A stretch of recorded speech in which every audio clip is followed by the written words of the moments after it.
Hello students, आज हम इस वीडियो में प्रश्नावली 5.2 का प्रश्न नंबर 9 हल करने वाले हैं, जो दिया है कि यदि किसी एपी के तीसरे और 9वें पद क्रमशः 4 और -8 हैं तो इसका कौन सा पद शून्य होगा। हमें बताना है कि यदि एपी का तीसरा पद और 9वां पद 4 और -8 दिया है तो इस एपी का कौन सा ऐसा पद होगा जो शून्य होगा। तो चलिए इस प्रश्न को किस तरह से हम हल करते हैं ये हम देखते हैं। तो यहाँ पे पहले जो दिया है इस प्रश्न में उसको हम लिख लेंगे। दिया है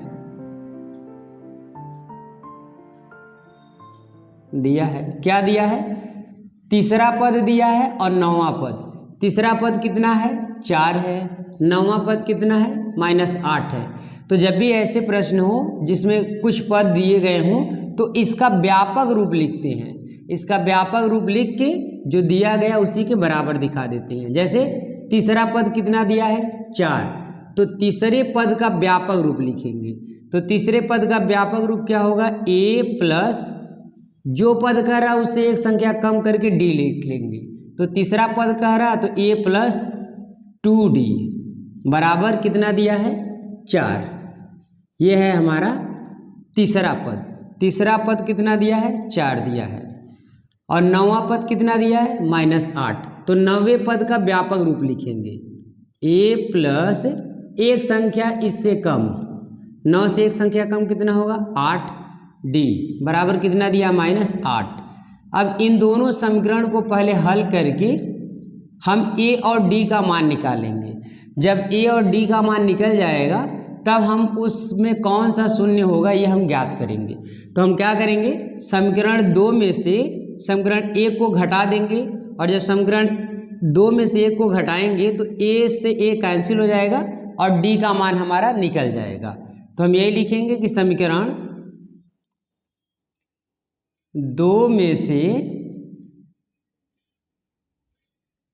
समीकरण 1 को घटाने पर, तो समीकरण 2 ये है, इसमें से हम समीकरण 1 को घटाएंगे तो a प्लस 8d बराबर -8। इसमें से घटाना है इसको, a प्लस 2d बराबर 4।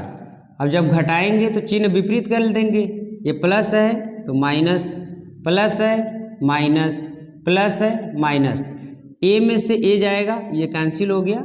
यहाँ पे +8 है और यहाँ माइनस का 2, तो +8d में से -2d निकाल देंगे तो ये बचेगा 6d। और यहाँ पे इन दोनों का चिन्ह एक ही जैसा हो गया, ये भी माइनस में ये भी माइनस में, तो ये दोनों जुड़ जाएगा, 8 4 12, ये हो जाएगा -12।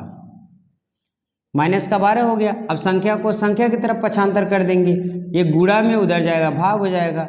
तो d बराबर -12 और बटे में 6 से कट गया, तो d बराबर आ गया -2। इस तरह से भी d का मान निकला।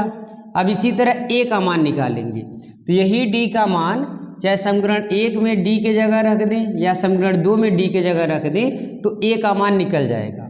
तो हम ये रख रहे हैं समीकरण 1 में a का मान निकालने के लिए, तो लिखेंगे समीकरण 1 से, समीकरण 1 से।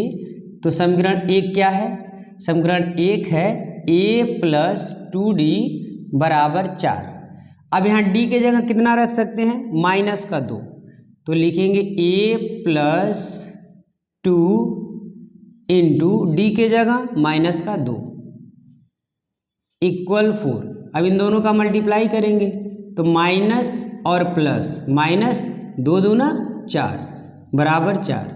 अब संख्या को संख्या की तरफ पक्षांतर कर देंगे, ये माइनस में उधर जाएगा तो प्लस, तो ये हो जाएगा 4 + 4, तो a बराबर आ गया 8।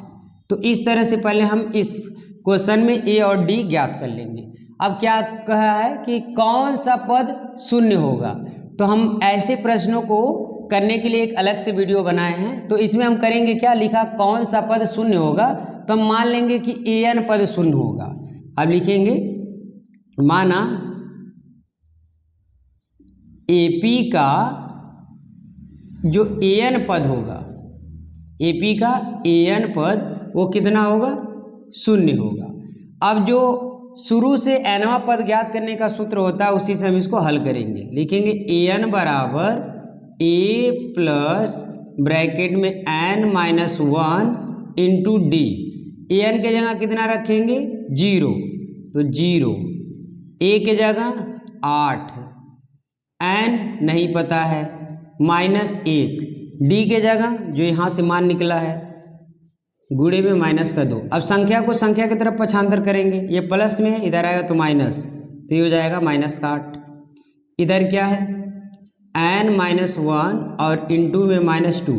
अब इसको पक्षांतर करना है, ये गुणा में है, इधर आएगा तो भाग हो जाएगा, तो 2 से ये कट जाएगा, माइनस से माइनस कट गया और 2 से ये कटेगा 4 बार में। इधर क्या है n-1, अब इसको पक्षांतर कर देंगे, ये माइनस में है, इधर आएगा तो प्लस हो जाएगा, तो 4 और 1 ये 5, n बराबर कितना आ गया 5। तो इस AP का जो 5वां पद होगा वही हमारा 0 होगा। तो इस प्रश्न को इस तरह से हम हल करते।